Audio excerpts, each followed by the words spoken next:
Hey guys, I'm Papa Pete and welcome back for another pickup video. And today's pickup video is going to be really weird because for the first time ever, I believe, I don't have any games. I didn't pick up any games, but I have something that I just had to share with you because it's something from my childhood. So from back when I was in high school, we used to rent all the time. And I found one at an estate sale. Really happy at it, so I can't wait to share it with you. Stick around. Papa Pete, the old ass gamer. Papa Pete, the old ass gamer. If you haven't grown up by the age of 50, you don't have to.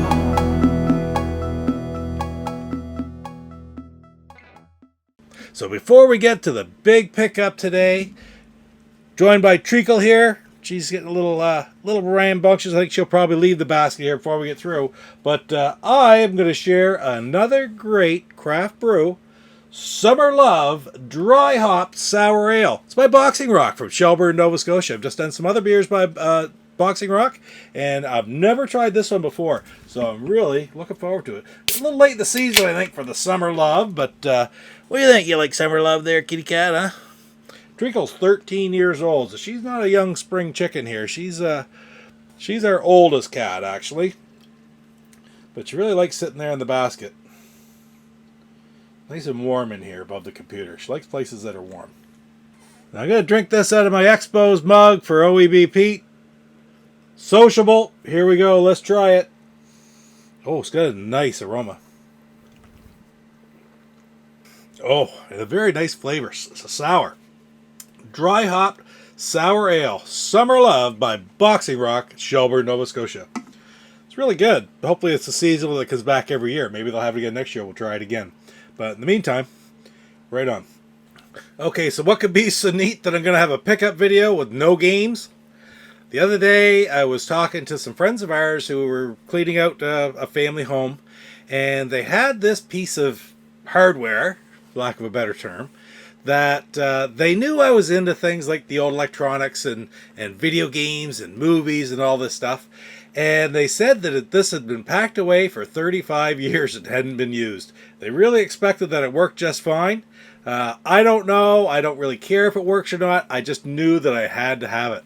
Because we used to rent one of these back when I was a kid, when I was in high school. And I haven't seen them since. The technology wasn't all that great, but still, they're really neat things to see. So let's get right at it. Here we go. Alright, so what I have is an RCA Selectivision Video Disc player. I don't know how many of you remember these. This is not a Laserdisc player. It's a video disc player. That thing's heavy, let me tell you. This is model SFT100W.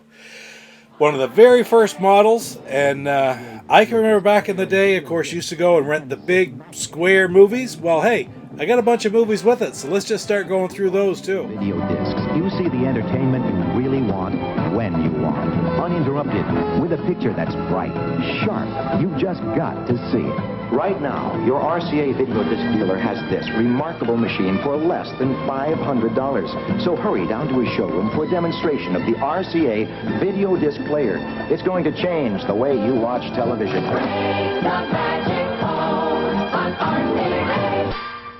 I used to actually, my friend came to stay with me for a week one time, and we rented movies all week long, and I recorded them over onto VHS tapes and I watched them for years and years. But these things always spitted and sputtered, and they really weren't very top quality. The picture itself was really good, but they developed skips, and they developed little wave things, sort of like record albums did, because that's kind of like what they were designed to be.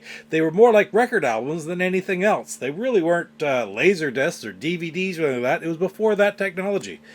Anyway, let's take a look at some of the movies I got with it. There's some real oddball movies here, but there's a couple that I really love. Anyway, here we go. Now we'll start off with The Dogs of War. I have heard of this movie starring, I believe it was, I was about to say Christopher Walken. Oh, no, it is Christopher Walken right there on the cover. I didn't see his name on the back, but these were kind of neat. These are, I find them very collectible. It's like Laserdisc, where you have the large album size, like vinyl, the big picture on it, you know, but it's not a Laserdisc. It's a hard plastic case. Usually you had your full movie poster on the front, what you also would see on a VHS box. And on the back, usually had a long write-up and all the details that you would have on a movie poster. So, really, really collectible. Really interesting. And these ones actually are in really good shape. And in this case, this top tab, you see how it's sort of loose there? These used to slide into the machine, and then when you took this out, this part stayed in the machine, and that's what played the movie. Whatever's inside this box, it's like a record album. I'm not 100% sure how it works, but it's not the technology of a Laserdisc. And then halfway through the movie, you used to have to put it in, pull it back out, flip it over, and insert side 2, just like a record album. It was really kind of neat. Anyway, The Dogs of War is the first one I got. I'm going to set them right down out front here. I got quite a few movies, so I'm going to go through them pretty quickly. Not many of them I'm really all that familiar with. The next one I have is A Stranger is Watching, and that has got Kate Mulgrew, who was the Captain Janeway in Star Trek, I think it was Voyager, right? And but I remember her most of all from the movie Remo Williams. That was my absolute favorite Kate Mulgrew movie. But I'm not all that familiar with this movie. A Stranger is Watching. Next one, I have heard of this one too. Shirley MacLaine, James Coburn, Susan Sarandon, and Stephen Collins, Loving Couples. Okay.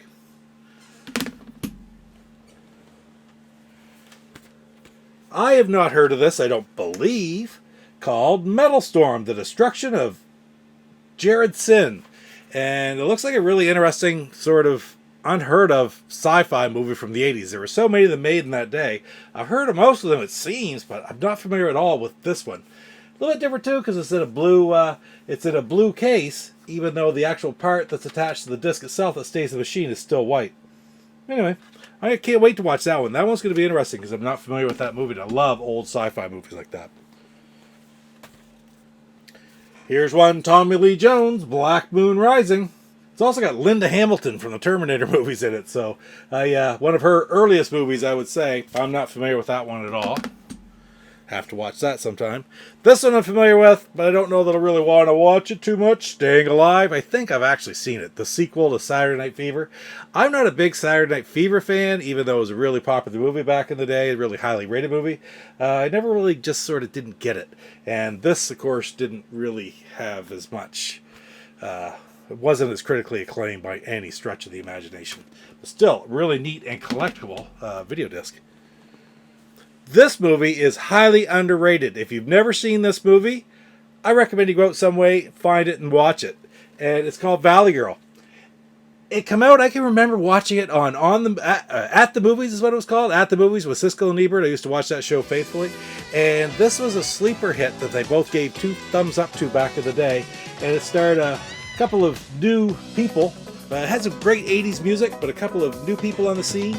Deborah Foreman, who you may or may not have ever heard of again, but most notably Nicolas Cage, one of his very first movies.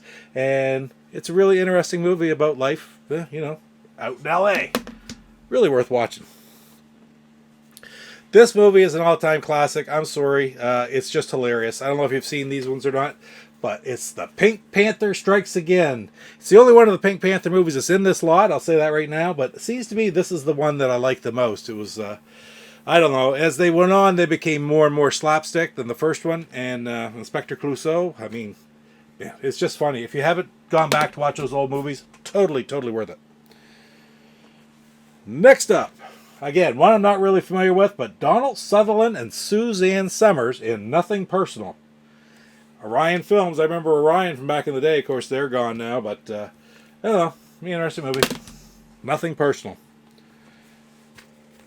Here's one, turns Sally Field and Tommy Lee Jones, Backroads. Well, we don't know much about that one either, frankly. I do remember hearing of it before. This one I've heard of, and you never see Carol Burnett in movies, but she was in this one, Choo Choo and the Philly Flash. I can't tell you anything about it. I remember seeing a little bit back in the day when it was on and about it being this comedy movie. But like I said, Carol Burnett really wasn't in very many movies. And you never hear or see of this movie being played anymore. So it might be a real sleeper that you probably can't get anywhere else. Choo Choo and the Philly Flash. Of all the movies in this bunch, this is probably the one that I'm most happy to get because I have this on DVD, I have it on VHS, I have it still recorded probably from the television in 1981 when it first, or 1983, I don't know, when it was first on, 83 I think. And that is MASH, Goodbye, Farewell, and Amen, because this is my absolute favorite television show of all time. I still watch it faithfully. Right now it's on one station twice a day.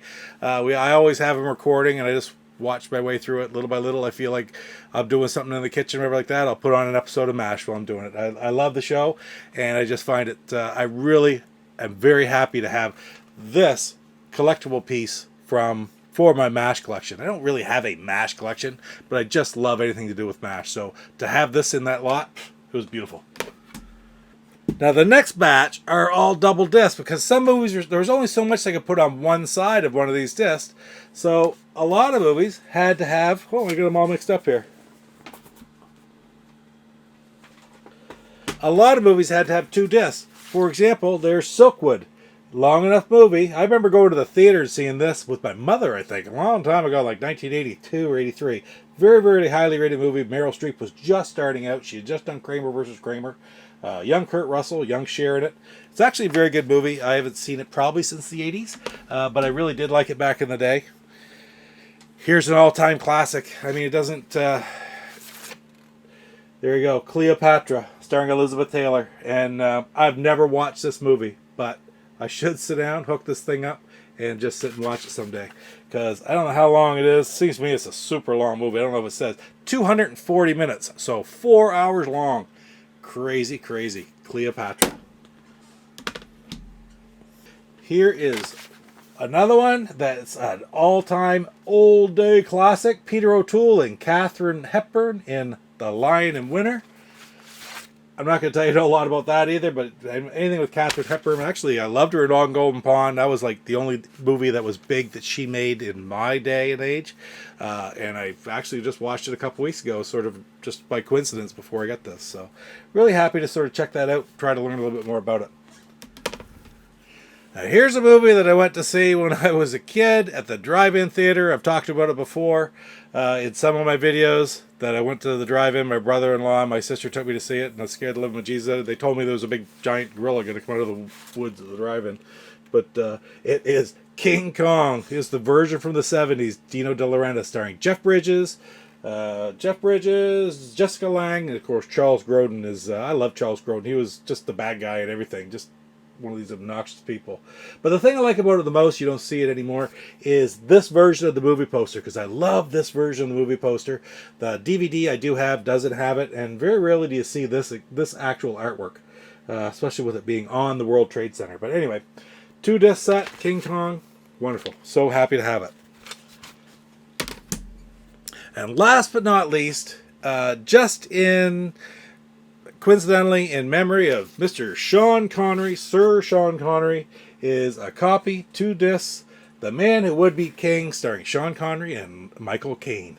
And I have seen this movie long ago. It's an amazing epic tale. I can't tell you a whole lot about it because I don't remember it all that clearly, but I do know for a fact that I would love to sit down and watch it again.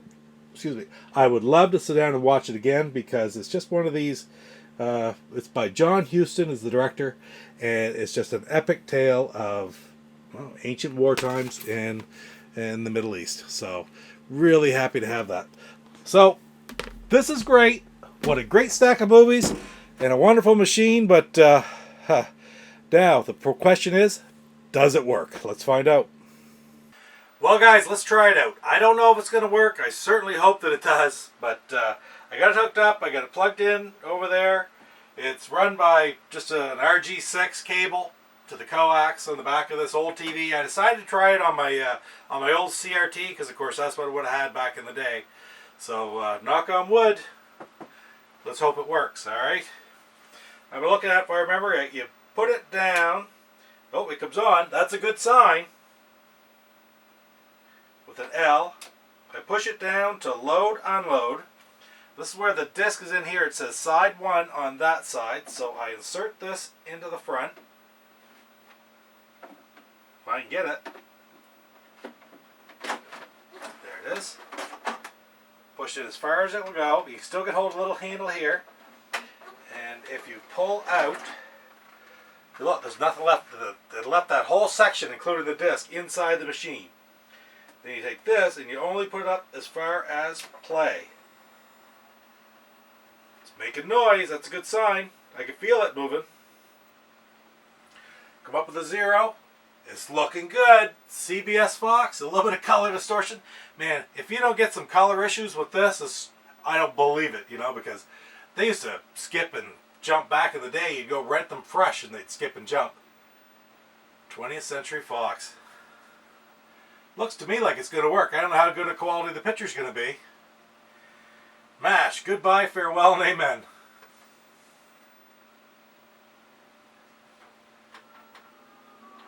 Sounds good. I'm not going to turn it up too loud here. I don't think we got a copyright strike for that, but still.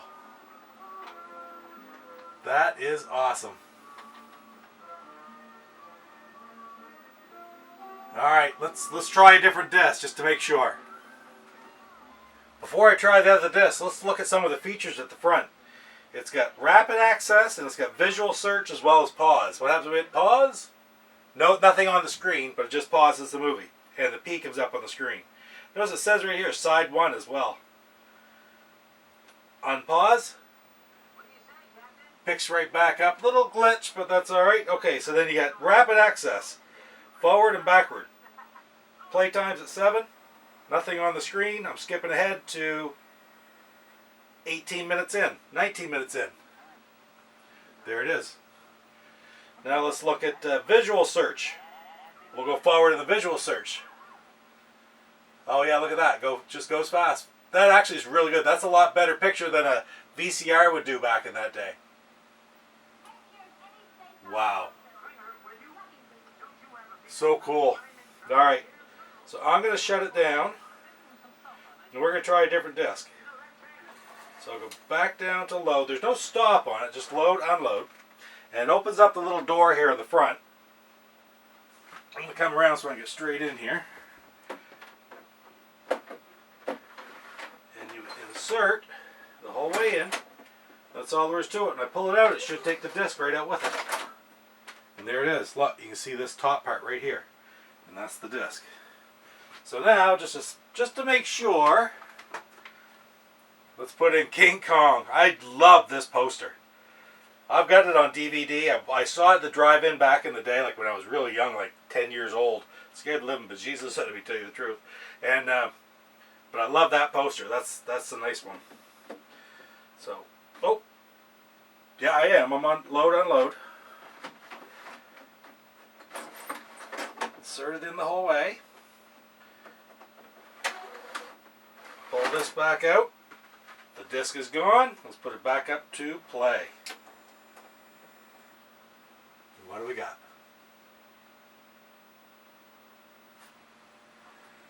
Looking good. That is really pretty good quality considering that's almost 40 years old. King Kong. RCA, yes sir.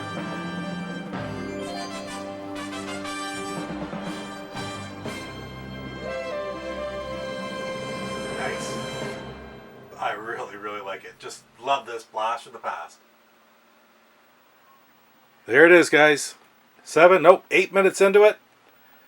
Working like a charm. Oh, little glitch right there. That's the video disc for you. MASH, goodbye, farewell, and amen. A lot of great classic movies with it too. Can't believe I found RCA Selectivision, a video disc player from the early 1980s. Great memories of my favorite television show ever on a machine from back in the day. Anyway, guys, thanks for spending a little bit of time with me today. Don't forget to hit like, comment, subscribe. And we'll see you next time we find some more 80s treasures. Take care. Papa Pete, the old ass gamer. Papa Pete, the old ass gamer. If you haven't grown up by the age of... You're watching Papa Pete, the old guy gamer. What the hell?